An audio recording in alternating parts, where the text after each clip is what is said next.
I was shocked when I realized the bottom of my little basket could actually see straight into the underwater world, so I sealed every gap with tree resin and turned it into a pair of homemade goggles.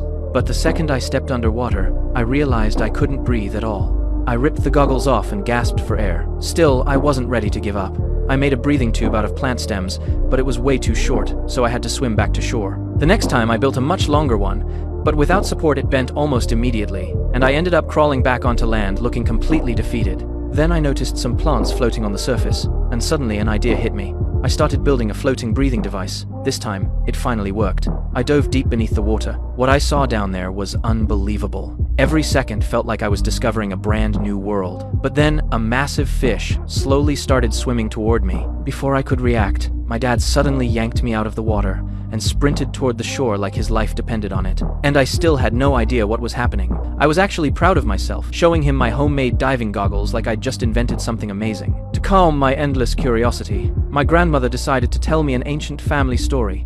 Long ago, deep in the forest, there lived a terrifying wolf. It was ruthless and showed mercy to no animal. Then one day, giant mysterious beasts emerged from the valley. Their backs were covered in strange fruits, and they carried magical pods. Any animal that touched those pods could change forms freely and understand the language of every species. For the first time, the animals of the forest came together peacefully, but the wolf hated that harmony. It touched one of the cursed giant beast jars, and instantly transformed into a blazing firewolf. After that, it defeated 4 of the giant beasts and drove the rest out of the forest. Then it caused a massive landslide that blocked the river, trapping those creatures outside the valley forever. From that day on, animals could no longer understand one another. Trust completely fell apart, and everyone was forced to live under the wolf's terrifying rule. Maybe it was only a story, but honestly, I wasn't scared at all.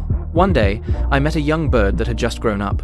It was starving and trembling, so I shared some of my family's food, and even taught it how to peel edamame. The second the crunchy beans burst in its mouth, the bird got so excited it immediately called over all the adult birds in its family. After tasting them, those birds started screeching excitedly into the sky, summoning every nearby flock to come try the food. In the next moment, thousands of birds flooded the sky and devoured every single bean they could find.